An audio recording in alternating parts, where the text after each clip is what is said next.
Morning, everybody. I'd like to put a plug in from my home church.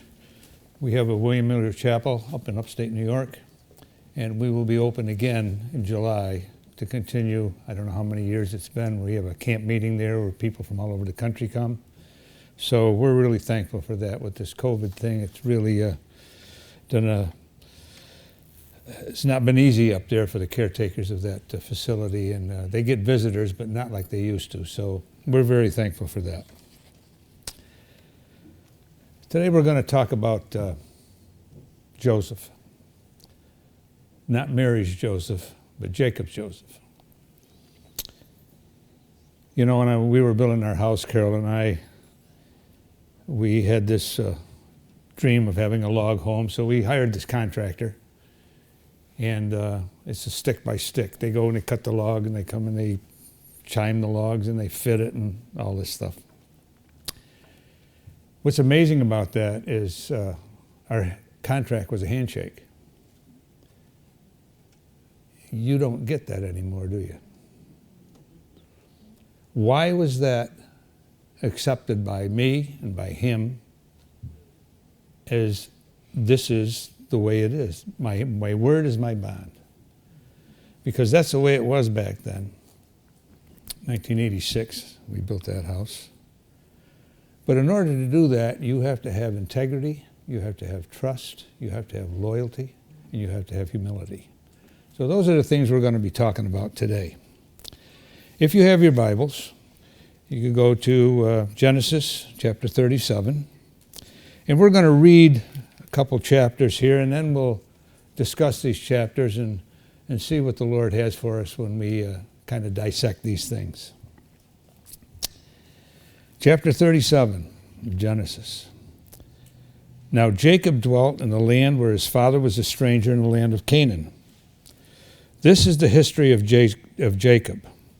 Joseph, being 17 years old, was feeding the flock with his brothers, and the lad was with the sons of Bilhah, the sons of Zilpah, his father's wives, and Joseph brought a bad report of them to his father. So we can see that Joseph is kind of a tattletale. He went to his dad and says, hey, these guys aren't doing right. We always think of Joseph, or I always had, as this superhero that never did anything wrong. Daniel is the only one in the Bible that I'm aware of that seemed to have a pretty squared away life. Nothing bad was ever said about Daniel. But Joseph's got an issue here. And we'll find out more about Joseph here. Now Israel loved Joseph more than all his children, for though Israel and Jacob are the same person. Because he was the son of his old age, also he made him a tunic of many colors. But when his brothers saw that their father loved him more than all his brothers, they hated him and could not speak peaceably to him. Now Joseph had a dream, and he told it to his brothers, and they hated him even more. And here's the dream. So he said to them, please hear this dream which I have dreamed. There we were binding sheaves in the field. Sheaves are, for those who are non-farmers, they're bundles of wheat that you gather together, you tie them and you stand them up, and then you go pick them and you put them in the cart and whatever. So they were binding these sheaves in the field in harvesting time, and then behold, my sheaf arose and stood upright, and indeed your sheaves stood all around and bowed down to my sheaves. So you can see that's not going to set well with his brothers. And his brothers said to him, shall you indeed reign over us? Or shall you indeed have dominion over us? So they hated him even more for his dreams and for his words. The amazing thing about this is this true? Did they bow down before him? Yes. Yeah, they did. Then he dreamed still another dream. He wasn't satisfied with telling him once, he's got to tell him twice. And he told it to his brother, said, look, I have dreamed another dream, and this time the sun, the moon, and the 11 stars bowed down to me. So he told it to his father and his brothers, and his father rebuked him and said, what is this dream that you have dreamed? Shall your mother and I and your brothers indeed come and bow down to the earth before you? Or bow down to the earth before you? And his brother envied him, but his father kept the matter in mind. Did all of them bow down to him? Was he telling the truth? Yes. Did he have to tell the truth in that manner? Probably not. Sometimes it's better to zip it up than to, it really is. You can be right and you can alienate everybody around you. Like when you're talking to people and you're witnessing and they say, what about this? And you're so on fire and adamant and you're right in their face and you turn them right off. There's a way to do things and a way not to do things. So Joseph at this point in his life, I would say he was a little conceited, wouldn't you? He thought, I'm the guy. Then his brothers went to feed their flocks in Shechem. And Israel said to Joseph, are not your brothers feeding the flock in Shechem? Come and I will send you to them. So he said, here I am. And then he said, please go and see if all is well with your brother and well with the flocks, and bring back word to me. So he sent him out of the valley of Hebron and went to Shechem. He didn't say, go rat on your brothers. He said, see if they are well. He's concerned about the brothers and the sheep to see if they're in good report. By the way, does anybody know how far Shechem is from Hebron? He's 17 years old. It's 100 miles. Isn't that amazing? 100 miles. I found that absolutely astounding. Now a certain man found him, and there he was wandering in the field, and the man asked him, saying, what are you seeking? Just happens this guy's there. You think God had something to do with that, or did he just show up? No, this is preordained. So he said, I am seeking my brothers. Please tell me where they are feeding the flocks. And the man said, they have departed from here, for I heard them say, let us go to Dothan. So Joseph went after his brother and found them in Dothan. What are the odds that some stranger that you saw, you asked about his brothers, that he could tell you, yeah, I overheard him say this? What are the odds of that? Astronomical. Now when they saw him afar off, even before he came near them, they conspired to kill him. Then they said to one another, look, this dreamer is coming. Come, let us now kill him and cast him into some pit. And we shall say, some wild beast has devoured him. We shall see what will become of his dreams. But Reuben heard it. Reuben is the firstborn of the tribe of Jacob. But Reuben heard it, and he delivered him out of their hands, said, let us not kill him. Shed no blood, but cast him into the pit which is in the wilderness. And do not lay a hand on him, that he might deliver him out of their hands and bring him back to his father. So Reuben was going to play along with these guys. Let's not kill him. Let's just throw him in this pit. And then he was going to go back and rescue him, because he didn't want any part of this homicide that they were going to do to their brother. And there may be a couple of reasons for that. First of all, Reuben was the oldest. He was the one that was going to have to go to his father and say, this is what happened. He was the one that's going to have to help with the funeral arrangements. He was the main guy. He was the one responsible for everyone. He was also responsible for Joseph, and he let something happen to him. So Reuben was in a tough way. So it came to pass when Joseph had come to his brother that they stripped Joseph of his tunic, the tunic of many colors. Then they took him and cast him into a pit, and the pit was empty and there was no water in it. And they sat down to eat a meal.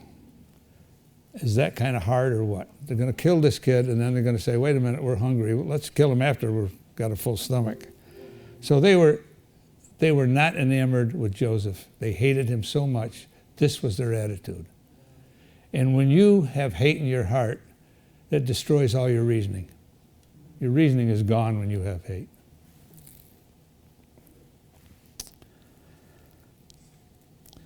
And they sat down to eat a meal, and then they lifted their eyes and looked, and there was a company of Ishmaelites coming from Gilead, with their camels bearing spices, balm and myrrh, on their way to carry them down to Egypt. So Joseph said to his brothers,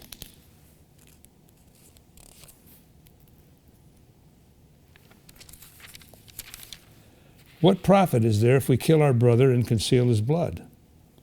Come now, and let us sell him to the Ishmaelites, and let not our hand be upon him, for he is our brother and our flesh.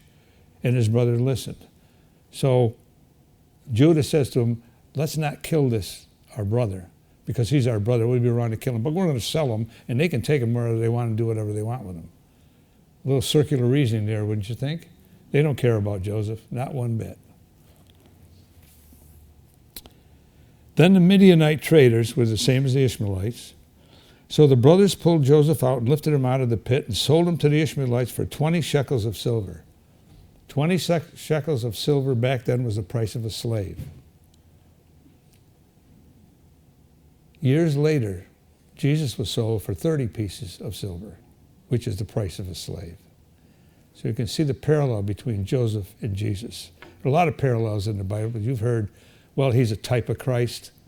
There are people in the Bible who experience things that the Savior would experience, and they're an example to us as how to conduct yourself in certain situations. And they took him, Joseph, to Egypt. Then Reuben returned to the pit, and indeed Joseph was not in the pit, and he tore his clothes. So Reuben evidently wasn't with him when they sold Joseph to the Ishmaelites. So when he comes back to look for him, to take him out of the pit and bring him back to his father, he's not there. So he says, uh-oh, we got a big problem here. And he returned to his brother and said, the lad is no more, and I, where shall I go? He's the one responsible, don't forget. He's the eldest. So they took Joseph's tunic. So they must have got together and discussed this thing. Now what are we going to do? So they got together, and they took Joseph's tunics, killed a kid of the goats, and dipped the tunic in the blood. Then they sent the tunic of many colors, and they brought it to their father and said, we have found this. Do you know whether it is your son's tunic or not? What a cruel thing to do to your father. Let him make the decision. Let us see where he's going to go with this thing. And if he agrees and we can cover it, that's what we're going to do. So not only did they not care about their brother, they didn't care about their father either. And he recognized it and said, it is my son's tunic. A wild beast has devoured him. Without doubt, Joseph is torn to pieces. Then Jacob tore his clothes, put sackcloth on his waist, and mourned for his son many days. So now he realizes or thinks his son is dead. And of course the sons are probably saying, boy, this works out great. He made a decision. We're good. You'll never know. Somebody will always know. When you do something wrong, somebody will always know. Never forget that.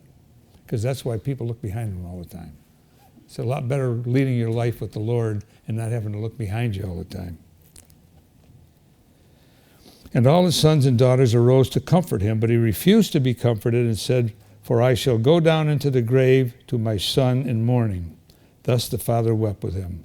Now the Midianites had sold him to Egypt to Potiphar, an officer of Pharaoh and captain of the guard. So, other than what we mentioned, what can we learn about this? Like we said, sometimes it's better to be quiet. And sometimes people get enamored with what other people talk to them or what they think of themselves. They hear their own voice and they say, boy, that's pretty good. I'm pretty good. And they start believing their own press, like the politicians. They start believing what people say about them. Big mistake. Another thing, know your enemies. Joseph did not, or his father, did not recognize the hate that the brothers had for him. Otherwise, he wouldn't have sent them alone 100 miles to see them. And that hate was not entirely their fault, but they had a hand in it. The father, by favoring Joseph, he gave him a coat of many colors, which is a symbol of royalty. So if you give one son a symbol of royalty, what does that say about the other sons? You're not worth too much. He's the royal guy. You're the servants. You're the subjects. So that wasn't very smart on their part. You got to tread carefully in enemy territory. When he went to the brothers, he was in enemy territory. They hated him. We do that. We're in enemy territory. Isn't that right? In this world, look around us.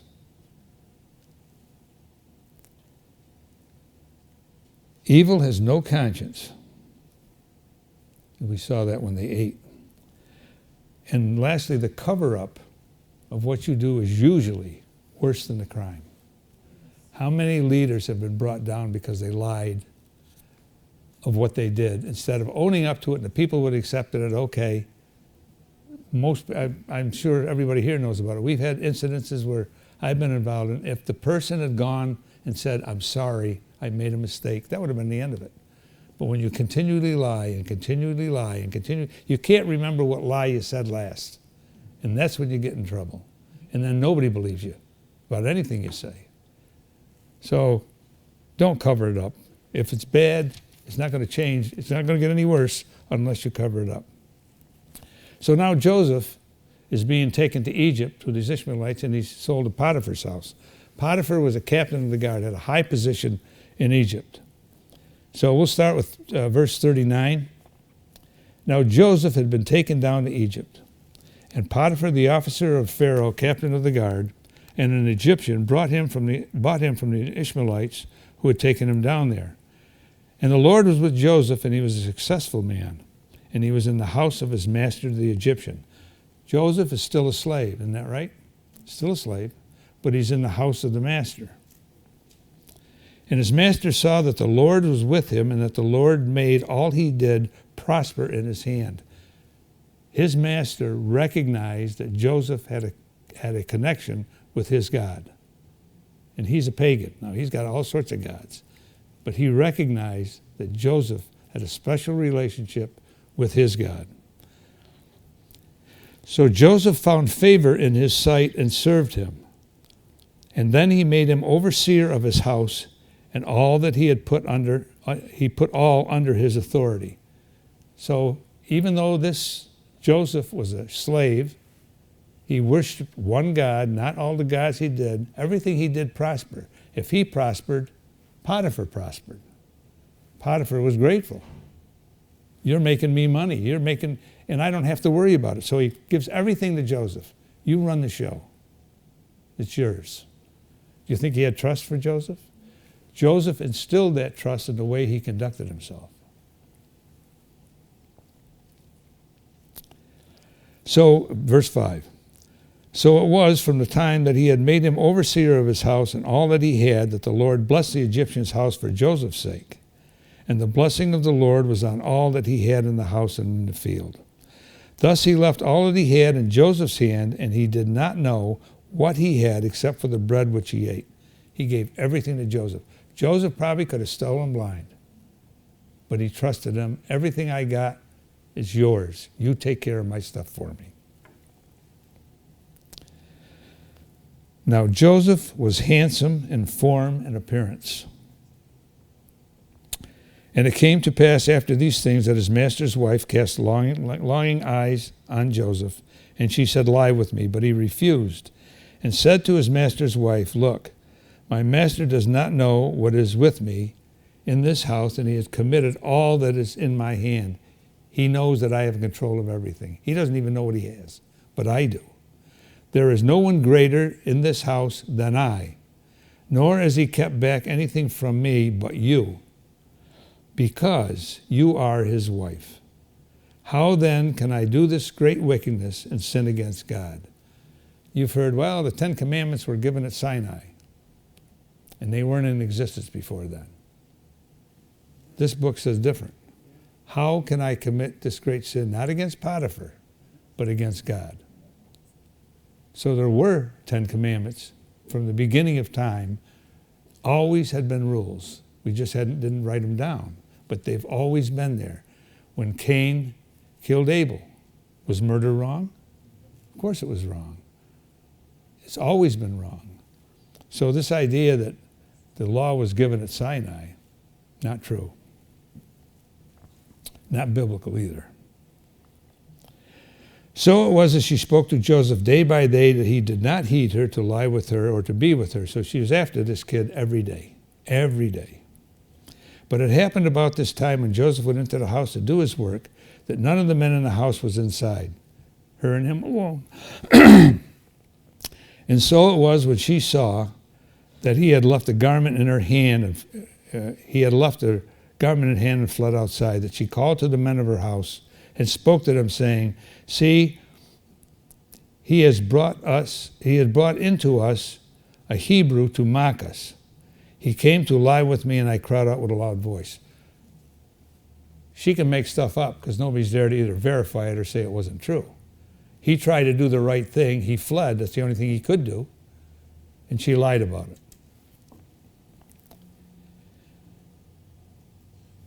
And it happened when he heard that I lifted up my voice and cried out, and he left his garment with me. See, he fled and he left his garment. So I got the proof that this guy tried to do bad things to me.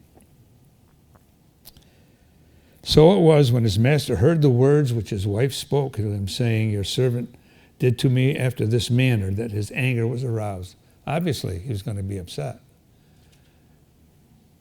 Now the question is, why was he upset? Did he know about his wife? Could he have an inkling from what the people and his trusted people telling him, or hinted that we don't want to be around her, she's trouble? It doesn't say. But Joseph's master took and put him into the prison, a place where the king's prisoners were confined, and he was there in prison. You think if he really believed her, that he would have just got a prison sentence? He probably would have offed him right there, or killed him right there. Secondly, Potiphar's reputation was at stake here. This guy made advances to his wife and he did nothing. He's got to do something. So he puts him in prison. Maybe that'll take care of the problem. But he didn't want to lose Joseph. Joseph was making him money hand over fist, taking care of everything. So he puts him in prison. But the Lord was with Joseph and showed him mercy, and he gave him favor in the sight of the keeper of the prison. So while he was in prison, the warden recognized that Joseph was exceptional, and he put him in charge of things.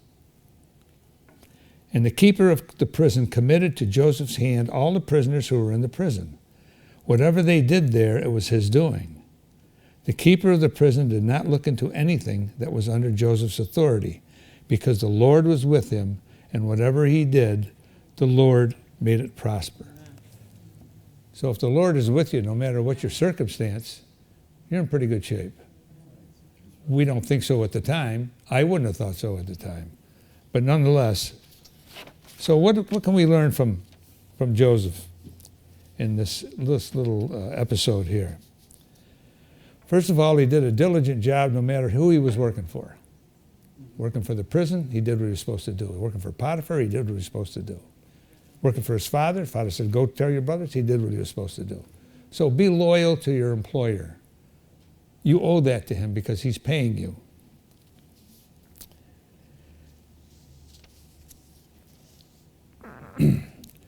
Doing the right thing may not reward you right away.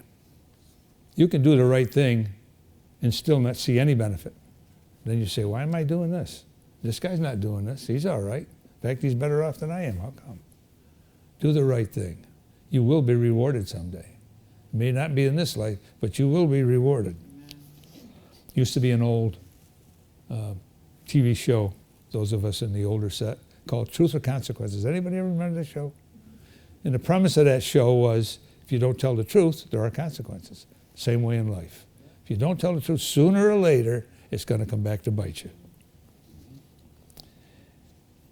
Flee from temptation. Don't hang around to see if it's going to get you. It will get you if you hang around. So flee from temptation. You will not always be treated fairly. Isn't that so true? You're not always going to be treated fairly in this life. That's why we have a judgment, by the way. Time spent learning things is always beneficial no matter what you learn. When Joseph was in Potiphar's house, he learned the language, he learned the culture, he learned the politics. Would that give him favor later on when he was with Pharaoh and was Pharaoh's second in command? You bet. So he had a heads up even before he got there. Why do you think God put him in that position? Probably for that reason, that you will be prepared for this job that I'm going to give you. God will not forsake you or leave you, although it may seem like it. You ever have one of those aha moments?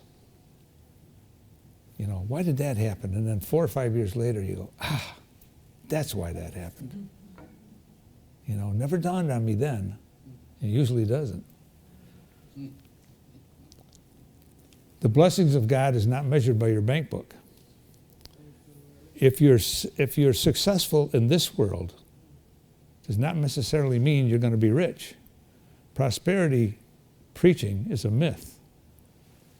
You're rich if you have the Lord and you have peace of mind and you have joy in your heart. Amen. If you have a bank book and your money's gone, the joy is gone. So don't make your joy dependent on what you have and the things you possess. Don't get discouraged. Better times are coming. There's always tomorrow. Tomorrow could be better than today. You know, we have a serious problem with the youth, and not only youth, suicide in general. And why is that? In my line of work, I saw many, many suicides. And the thing common in every one of them was loss of hope. When you have no hope, you despair, you do things normally you would not do. So God has a plan, and tomorrow will all, but if you commit suicide, you'll never find out what tomorrow has for you. That's over for you. So don't give up. Don't get discouraged. And I know it's easy to get discouraged when we look around us, but always a better day coming. And if you have God's blessing, you have everything. Joseph had God's blessing at Potiphar's house. He had God's blessing at the prison. So if you have that, and he never got discouraged. It doesn't say that he moped around and he was very sorrowful that he got thrown. It didn't say that. He said it was what it was, and he dealt with it. And he dealt with it because he knew God was with him. Chapter 40. And it came to pass after these things, the butler and the baker of the king of Egypt offended their lord, the king of Egypt, who is Pharaoh. And Pharaoh was angry with his two officers and chief butler, the chief butler and the chief baker. So he put them in custody in the house of the captain of the guard, in the prison, the place where Joseph was confined. And the captain of the guard charged Joseph with them, and he served them, so they were in custody for a while. So these guys were under Joseph. Joseph was the head of everybody in the prison, and these guys were under him. Then when the butler and baker of the king of Egypt, who were confined in the prison, had a dream, both of them, each man's dream in one night, and each man's dream with its own interpretation. And Joseph came to them in the morning and looked at them and saw that they were sad, more sad than usual. They had lost their freedom. So he asked the Pharaoh's officers who were with him in the custody of his Lord's house, saying, "Why do you look so sad today?" And they said to him, "We have each had a dream, and there is no interpreter of it. We don't know what this dream means." So Joseph said to them, Do not interpretations belong to God? Tell it to me, please. They must have known that he had a connection with God by the way he conducted himself. So they told him. If you're in that situation, you have all these people in the prison, why should this guy care about you? But he showed empathy towards you. You have a problem. Maybe I can help you. Tell me what happened.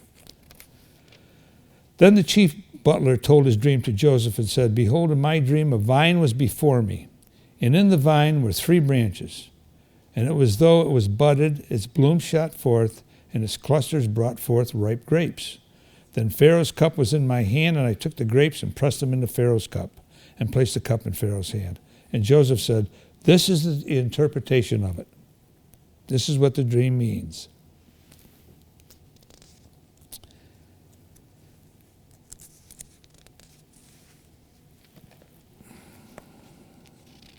Now within 3 days, or Joseph said, this is the interpretation of it.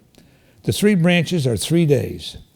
Now within 3 days, Pharaoh will lift up your head and restore you to your place, and you will put Pharaoh's cup in his hand according to the former manner when you were his butler. So he is going to restore you to what you had before. That's good news.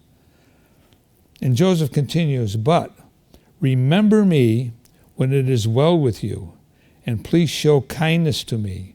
Make mention of me to Pharaoh, and get me out of this house." For indeed I was stolen away from the land of the Hebrews, and I have also done nothing here that they should put me in the dungeon. So he's telling him a brief story that I'm not here because I deserve it. I'm here because of circumstances that I could not control. I should not be here. Tell it to Pharaoh when you get there, when this thing's happened to you. Don't forget, it hasn't happened yet. He's saying this is what's going to happen. When the chief baker saw the interpretation was good, he said to Joseph, I was also in my dream, and there were 3 white baskets on my head. In the uppermost basket were all kinds of baked goods for Pharaoh, and the birds ate them out of the baskets on my head. So Joseph answered and said, this is the interpretation of it. The 3 baskets are 3 days.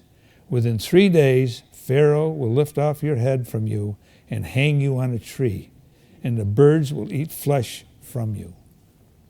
Not what he wanted to hear.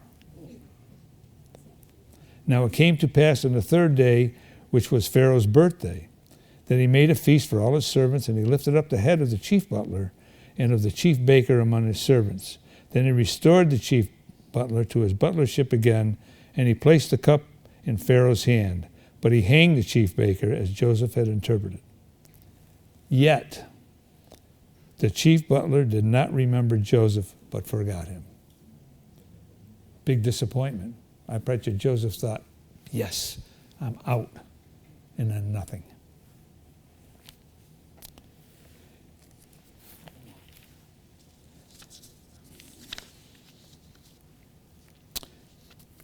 You know, we talked about God's presence in Joseph's life.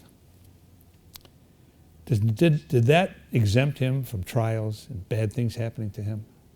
Won't exempt us either. This life here has trials, has tribulation, has sorrow. Jesus wept over Lazarus. Jesus wept over Jerusalem. There will be trials. But after it's all done and you look back on it and Jesus says, welcome, it's all worth it. And you will see why things happened the way they did. I think there's a purpose to everything that happens in this world. There's a story, Billy Graham was being interviewed by this reporter on his life. It was later on in years, and he was saying, you know, you've preached all over the world, millions and millions and millions of people, and you have the respect of everyone, and you've talked to presidents. Every president has called you in and sought your advice, and it must be really gratifying to be successful. And Billy Graham's experience, Billy Graham's statement was, God did not call me to be successful, he called me to be faithful. Now, if you're faithful and successful at the same time, so be it. But the success is not the ultimate answer. Faithfulness is the ultimate answer. Joseph was faithful, and everybody knew it. Potiphar knew it. The prison guard, the warden of the prison knew it. The butler knew it. Everybody knew he was faithful. Why did they know? Because of his example. He was consistent during his life. You know, it's interesting that of all the Bible, there's only 2 people that interpreted dreams, Daniel and Joseph. That's it. Other people got dreams, but the interpretation was not given to them. Why were dreams so important, do you think, in the Bible? You go all through the Bible, Bible scholars know that dreams, oh, I got a dream, that must mean something. This started back in Sumer. Sumer was a precursor to Babylon. Sumer, Akkad, and Ur, where Moses was from. They had a god there by the name of Serapis, Serapis. And that was the Sumer god of interpretation. They had temples where the interpreters of these dreams would be housed. And there's also a temple to that god in Memphis in Egypt. So they were familiar, the Egyptians were familiar, put great stock in dreams. These dreams are going to tell you something, going to warn you or something. So it was very important for those people at that time. So now we're going to leave Joseph at this point there, and maybe at some future time we'll continue with his journey. But we all know that he went to work for Pharaoh, and he saved his brothers and all of this stuff. But so why did these things happen to Joseph? You know, we talked about the aha moment.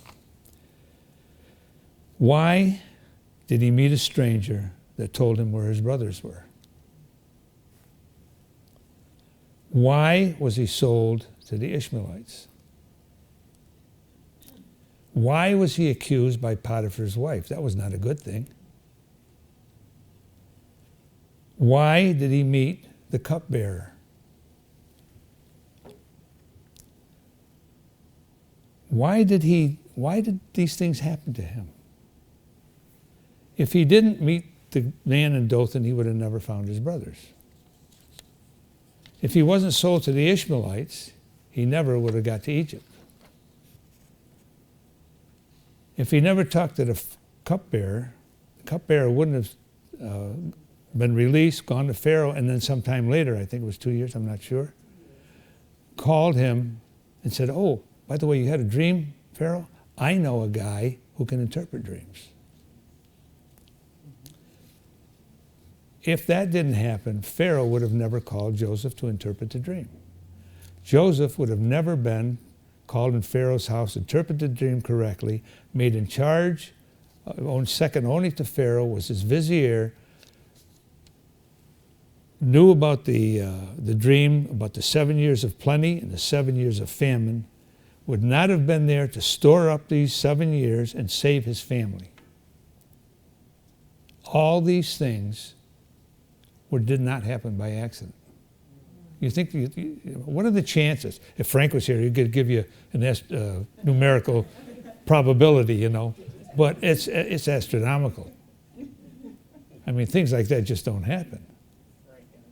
So it was either sheer luck, which it just doesn't figure, or it was God's plan. So when things happen to us that we don't understand, God knows. And sometimes they're not justified. I'm not saying everything that you run into is great. It's not great.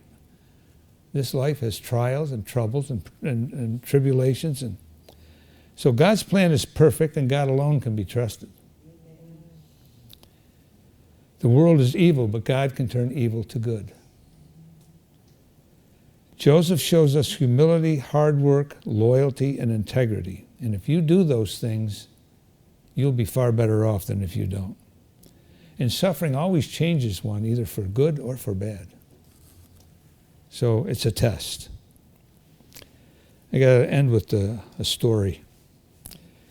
I know you find that hard to believe. I like to tell stories. There was a CEO of this very successful company, and he was getting older, and he was getting ready to retire. So he says, well, I got to find a successor. And I've got all these junior executives here, a whole bunch of them. So I'm going to give them a little test. So he called them into his office and he says, I'm retiring soon, and I'm going to give you each a plant.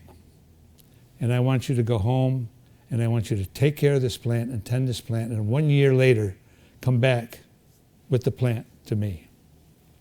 So they all took their plants home. And this one executive takes his plant home and he waters it and he fertilizes it and all that stuff, and nothing. Nothing.